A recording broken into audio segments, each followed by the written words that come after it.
Assalamualaikum warahmatullahi wabarakatuh. Perkenalkan, nama saya Nur Fadila dengan NIM A40121018 dari kelas H Prodi PGSD. Tujuan saya membuat video ini adalah untuk memenuhi salah satu tugas mata kuliah saya, yaitu pengantar pendidikan, yang dimana tugasnya yaitu membuat video pembelajaran mengenai perkembangan pendidikan dari kurikulum pertama sampai saat ini, serta kelebihan dan kekurangan dari masing-masing kurikulum tersebut. Baik, langsung saja. Yang pertama yaitu kurikulum 1947. Awal kurikulum terbentuk yaitu pada tahun 1947 yang diberi nama Rencana Pembelajaran 1947. Nah, kurikulum ini pada saat itu meneruskan kurikulum yang sudah digunakan oleh Belanda, karena pada saat itu masih dalam proses perjuangan merebut kemerdekaan. Ciri-ciri kurikulum 1947 yaitu yang pertama, lebih menekankan pada pembentukan karakter manusia yang berdaulat dan sejajar dengan bangsa lain. Kemudian yang kedua yaitu bentuknya memuat dua hal pokok. Yang pertama, daftar mata pelajaran dan jam pengajarannya, plus garis-garis besar pengajaran. Kemudian, kelebihan dari kurikulum 1947 yaitu lebih menekankan pada pembentukan karakter manusia yang berdaulat dan sejajar dengan bangsa lain. Adapun kekurangannya yaitu kurikulum pendidikan di Indonesia masih dipengaruhi sistem pendidikan kolonial Belanda dan Jepang. Selanjutnya yaitu kurikulum 1952. Pada tahun 1952, kurikulum Indonesia mengalami penyempurnaan dengan berganti nama menjadi Rencana Pelajaran Terurai 1952. Adapun ciri-ciri kurikulum 1952 yaitu yang pertama, setiap pelajaran harus memperhatikan isi pelajaran yang dihubungkan dengan kehidupan sehari-hari. Selanjutnya, fokusnya pada pengembangan daya cipta, rasa, karsa, karya, dan moral atau pancawardhana. Mata pelajaran diklasifikasikan dalam 5 kelompok bidang studi, yaitu moral, kecerdasan, emosional atau artistik, keprigelan atau keterampilan, dan jasmania. Adapun kelebihan dari kurikulum 1952 yaitu kurikulum ini sudah mengarah pada suatu sistem pendidikan nasional. Adapun kekurangan dari kurikulum 1952 yaitu masih kurangnya tenaga pengajar, kemudian tidak didukung dengan fasilitas yang memadai. Selanjutnya yaitu ada kurikulum 1968. Kurikulum 1968 ditandai dengan pendekatan pengorganisasian materi pelajaran dengan pengelompokan suatu pelajaran yang berbeda yang dilakukan secara korelasional. Adapun ciri-ciri dari kurikulum 1968 yaitu yang pertama, mata pelajaran yang dikorelasikan dengan mata pelajaran yang lain, walaupun batas demokrasi antara mata pelajaran masih terlihat jelas. Selanjutnya yaitu penjurusan di SMA dilakukan di kelas 2 dan disederhanakan menjadi 2 jurusan, yaitu sastra sosial budaya dan ilmu pasti pengetahuan alam atau disingkat dengan PASPA. Kemudian menekankan pendekatan organisasi materi pelajaran, kelompok pembinaan Pancasila, pengetahuan dasar, dan kecakapan khusus. Jumlah pelajarannya yaitu 9. Adapun kelebihan dari kurikulum 1968 yaitu yang pertama, bertujuan pada pembentukan manusia Pancasila sejati. Kemudian, struktur pendidikan dari Pancawardhana menjadi pembinaan jiwa Pancasila, pengetahuan dasar, dan kecakapan khusus. Adapun kekurangan dari kurikulum 1968 yaitu muatan materi masing-masing mata pelajaran masih bersifat teoritis dan belum terikat erat dengan keadaan nyata dalam lingkungan sekitar. Selanjutnya yaitu kurikulum 1975. kurikulum 1975 sebagai pengganti kurikulum 1968 yang melatar belakangi adalah pengaruh konsep di bidang manajemen. Menurut Mujito dalam Dwitagama tahun 2008, zaman ini dikenal dengan istilah suatu pelajaran, yaitu pelajaran setiap satu bahasan. Ciri-ciri kurikulum 1975 yaitu yang pertama, metode materi dirinci pada prosedur pengembangan sistem instruksi atau disingkat dengan PPSI. Yang kedua, setiap satuan dirinci lagi. Petunjuk umum, tujuan instruksional khusus atau disingkat dengan TIK, materi pelajaran, alat pelajaran, kegiatan belajar mengajar, dan evaluasi. Adapun kelebihan dari kurikulum 1975 yaitu yang pertama, menekankan pada tujuan agar pendidikan lebih efisien dan efektif. Yang kedua yaitu menekankan pada efisiensi dan efektivitas dalam hal daya dan waktu. Kemudian dipengaruhi psikologi tingkah laku dengan menekankan pada stimulus respon atau rangsang dan jawab dan latihan atau drill. Adapun kekurangan dari kurikulum 1975 yaitu kurikulum 1975 ini banyak dikritik. Nah, guru dibuat sibuk menulis rincian apa yang akan dicapai dari setiap kegiatan pembelajaran. Kurikulum 1975 hingga menjelang tahun 1983 dianggap sudah tidak mampu lagi memenuhi kebutuhan masyarakat dan tuntutan ilmu pengetahuan dan teknologi. Bahkan, Sidang Umum MPR 1943 yang produknya tertuang dalam GBHN tahun 1983 menyiratkan keputusan politik yang menghendaki perubahan kurikulum dari kurikulum 1975 ke kurikulum 1984. Karena itulah pada tahun 1984 pemerintah menetapkan pergantian kurikulum 1975 oleh kurikulum 1984. Selanjutnya, kurikulum yang kelima yaitu kurikulum 1984. Kurikulum 1984 ini juga sering disebut dengan kurikulum 1975 yang disempurnakan. Adapun ciri-ciri dari kurikulum 1984 yang pertama yaitu cara belajar siswa aktif atau disingkat dengan CBSA atau Student Active Learning atau disingkat dengan SAL, mengutamakan pendekatan proses, tapi faktor tujuan itu penting.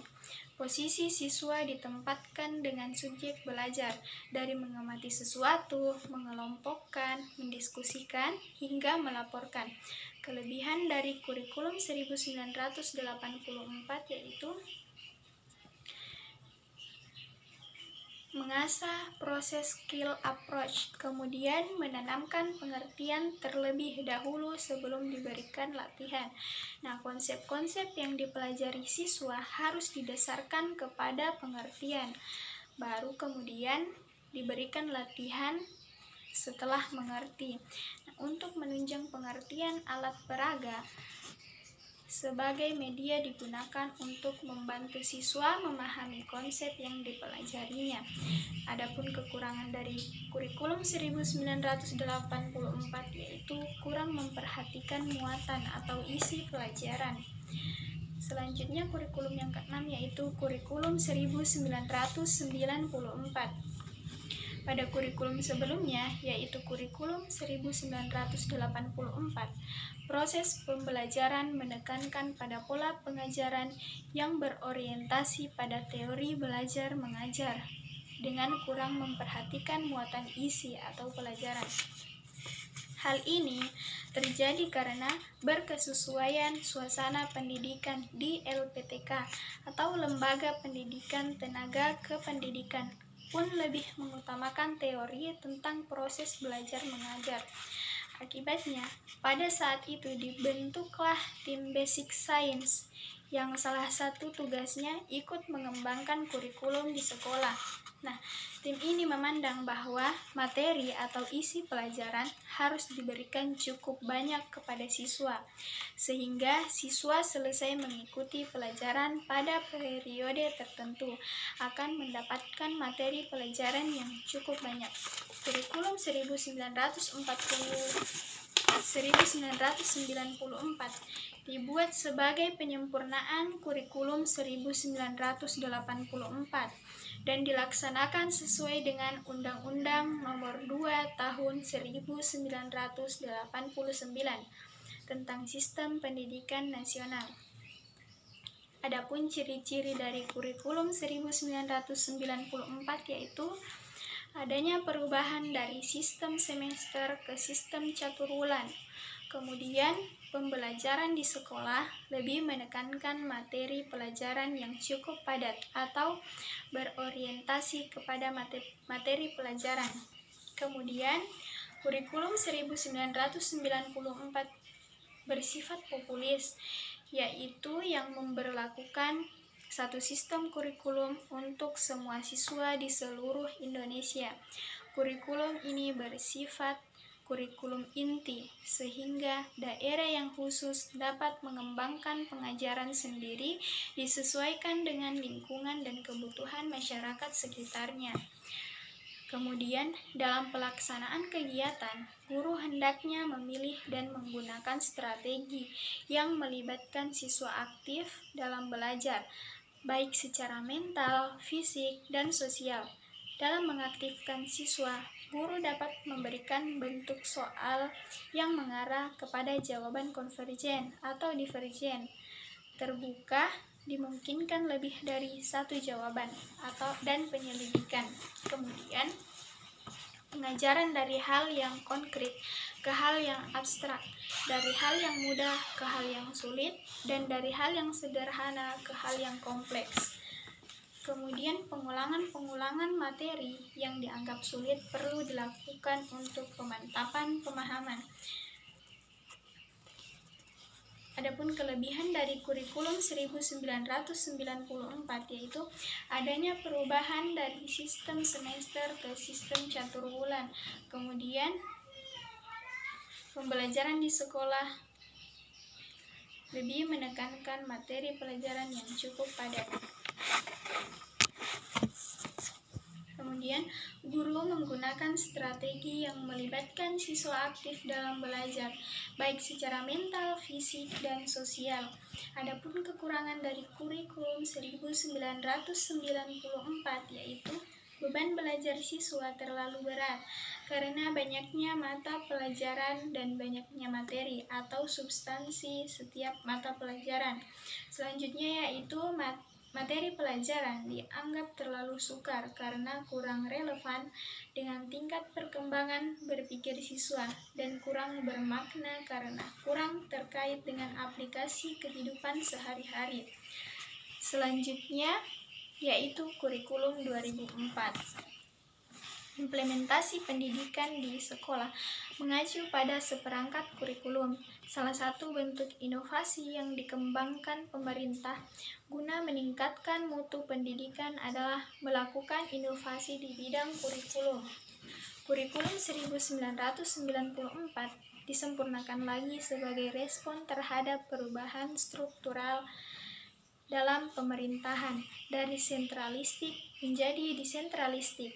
Sebagai konsekuensi logis dilaksanakannya Undang-Undang Nomor 22 dan 25 tentang otonomi daerah. Pada era ini, kurikulum yang dikembangkan diberi nama kurikulum berbasis kompetensi atau disingkat dengan KBK. KBK adalah seperangkat rencana dan pengaturan tentang kompetensi dan hasil belajar yang harus dicapai oleh siswa, penilaian kegiatan belajar, dan pemberdayaan sumber daya pendidikan dalam mengembangkan kurikulum sekolah. Kurikulum ini menitik beratkan pada pengembangan kemampuan melakukan tugas-tugas dengan standar performasi tertentu, sehingga hasilnya dapat dirasakan oleh peserta didik, berupa penguasaan terhadap serangkaian kompetensi tertentu. KBK diarahkan untuk mengembangkan pengetahuan, pemahaman, kemampuan, nilai, sikap, dan minat peserta didik agar dapat melakukan sesuatu dalam bentuk kemahiran, ketepatan, dan keberhasilan dengan penuh tanggung jawab. Ciri-ciri kurikulum 2004 yaitu menekankan pada ketercapaian kompetensi siswa individual maupun klasikal, berorientasi pada hasil belajar atau learning outcomes, dan keberagaman. Penyampaian dalam pembelajaran menggunakan pendekatan dan metode yang bervariasi. Sumber belajar bukan hanya guru, tetapi juga sumber belajar lainnya yang memenuhi unsur edukatif. Kemudian penilaian menekankan pada proses dan hasil belajar dalam upaya penguasaan atau pencapaian suatu kompetensi. Adapun kelebihan dari kurikulum 2004 yaitu yang pertama, guru sebagai fasilitator, kemudian mengembangkan pengetahuan, pemahaman, kemampuan, nilai, sikap, dan minat peserta didik agar dapat melakukan sesuatu dalam bentuk kemahiran, ketetapan, dan keberhasilan dengan penuh tanggung jawab. Adapun bentuk pelaporan hasil belajar yang memaparkan setiap aspek dari suatu mata pelajaran, memudahkan evaluasi dan perbaikan terhadap kekurangan peserta didik. Kekurangan dari kurikulum 2004 yaitu kerancuan muncul bila dikaitkan dengan alat ukur kompetensi siswa, yakni ujian akhir sekolah maupun nasional masih berupa soal pilihan ganda. Bila target kompetensi yang ingin dicapai, evaluasinya tentu lebih banyak pada praktik atau soal uraian yang mampu mengukur seberapa besar pemahaman dan kompetensi siswa. Kemudian, konsep KBK sering mengalami perubahan, termasuk pada urutan standar kompetensi dan kompetensi dasar, sehingga menyulitkan guru untuk merancang pembelajaran secara berkelanjutan. Yang kedelapan yaitu kurikulum 2006. Kurikulum ini dikatakan sebagai perbaikan dari KBK yang diberi nama kurikulum tingkat satuan pendidikan atau disingkat dengan KTSP. KTSP ini merupakan bentuk implementasi dari Undang-Undang Nomor 20 Tahun 2003 tentang Sistem Pendidikan Nasional yang dijabarkan ke dalam sejumlah peraturan, antara lain Peraturan Pemerintah Nomor 19 Tahun 2005 tentang Standar Nasional Pendidikan. Peraturan pemerintah ini memberikan arahan tentang perlunya disusun dan dilaksanakan 8 standar nasional, yaitu standar isi, standar proses, standar kompetensi lulusan, standar pendidik dan tenaga kependidikan, standar sarana dan prasarana, standar pengelolaan, standar pembiayaan, dan standar penilaian pendidikan. Kurikulum dipahami sebagai seperangkat rencana dan pengaturan mengenai tujuan, isi, dan bahan pelajaran, serta cara yang digunakan sebagai pedoman penyelenggaraan kegiatan pembelajaran untuk mencapai tujuan pendidikan tertentu. Maka dengan terbitnya Peraturan Pemerintah Nomor 19 Tahun 2005, pemerintah telah menggiring pelaku pendidikan untuk mengimplementasikan kurikulum dalam bentuk kurikulum tingkat satuan pendidikan, yaitu kurikulum operasional yang disusun oleh dan dilaksanakan di setiap satuan pendidikan. Ciri-ciri kurikulum 2006 yaitu menekankan pada ketercapaian siswa, baik secara individual maupun klasikal. Kemudian menggunakan pendekatan kompetensi yang menekankan pada pemahaman, kemampuan atau kompetensi, terutama di sekolah yang berkaitan dengan pekerjaan masyarakat di sekitar. Kemudian KTSP memberikan peluang yang lebih luas kepada sekolah-sekolah plus untuk mengembangkan kurikulum sesuai dengan kebutuhan guru sebagai pengajar, pembimbing, pelatih, dan pengembang kurikulum. Kemudian kurikulumnya sangat humanis, yaitu memberikan kesempatan kepada guru untuk mengembangkan isi atau konten kurikulum sesuai dengan kondisi sekolah, kemampuan siswa, dan kondisi daerahnya masing-masing. Adapun kelebihan dari kurikulum 2006 yaitu yang pertama, guru lebih diberikan kebebasan untuk merencanakan pembelajaran sesuai dengan lingkungan dan kondisi siswa serta kondisi keadaan sekolah berada. Kemudian siswa sebagai pusat pembelajaran. Kemudian mendorong para guru, kepala sekolah, dan pihak manajemen sekolah untuk semakin meningkatkan kreativitasnya dalam penyelenggaraan program-program pendidikan. Evaluasi belajar berbasis kelas yang menekankan pada proses dan hasil belajar. Kemudian berpusat pada siswa. Menggunakan berbagai sumber belajar, kegiatan pembelajaran lebih bervariasi, dinamis, dan menyenangkan.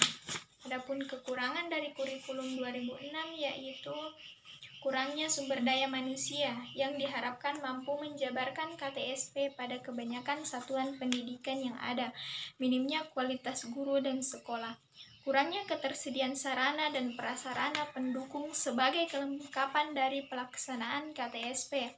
Kemudian masih banyak guru yang belum memahami KTSP secara komprehensif, baik konsepnya, penyusunannya, maupun prakteknya di lapangan.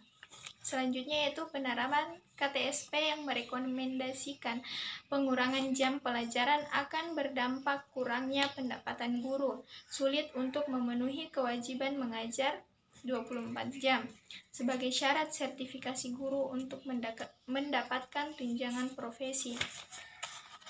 Kekurangan selanjutnya yaitu kurikulum 2013. Kekurangan-kekurangan yang terdapat pada kurikulum 2013 adalah kurikulum 2013 bertentangan dengan Undang-Undang Nomor 20 Tahun 2003 tentang Sistem Pendidikan Nasional karena penekanan pengembangan kurikulum hanya didasarkan pada orientasi pragmatis. Selain itu, kurikulum 2013 tidak didasarkan pada evaluasi dari pelaksanaan kurikulum tingkat satuan pendidikan atau KTSP 2006, sehingga dalam pelaksanaannya bisa membingungkan guru dan pemangku pendidikan. Selanjutnya, guru juga tidak pernah dilibatkan langsung dalam proses pengembangan kurikulum 2013. Pemerintah melihat seolah-olah guru dan siswa mempunyai kapasitas yang sama. Kemudian tidak adanya keseimbangan antara orientasi proses pembelajaran dan hasil dalam kurikulum 2013. Keseimbangan sulit dicapai karena kebijakan ujian nasional masih diberlakukan. Ujian nasional hanya mendorong orientasi pendidikan pada hasil dan sama sekali tidak memperhatikan proses pembelajaran. Hal ini berdampak pada dikesampingkannya mata pelajaran yang tidak diujiankan dalam ujian nasional. Padahal mata pelajaran non-ujian nasional juga memberikan kontribusi yang besar untuk mewujudkan tujuan pendidikan. Pemerintah mengintegrasikan mata pelajaran ilmu pengetahuan alam atau IPA dan ilmu pengetahuan sosial atau disingkat dengan IPS dalam mata pelajaran bahasa Indonesia untuk jenjang pendidikan dasar. Selanjutnya yaitu kelebihan kurikulum 2013. Sulit juga untuk menyimpulkan kelebihan dari kurikulum 2013. Mungkin yang menjadi kelebihan dari kurikulum 2013 adalah setiap anak atau siswa dituntut aktif dan kreatif serta inovatif. Selain itu, ada juga yang namanya pengembangan karakter yang telah diintegrasikan ke dalam semua program studi. Sekian video singkat dari saya mengenai perkembangan pendidikan dari kurikulum pertama sampai saat ini. Apabila ada salah dan kurangnya mohon dimaafkan. Wassalamualaikum warahmatullahi wabarakatuh.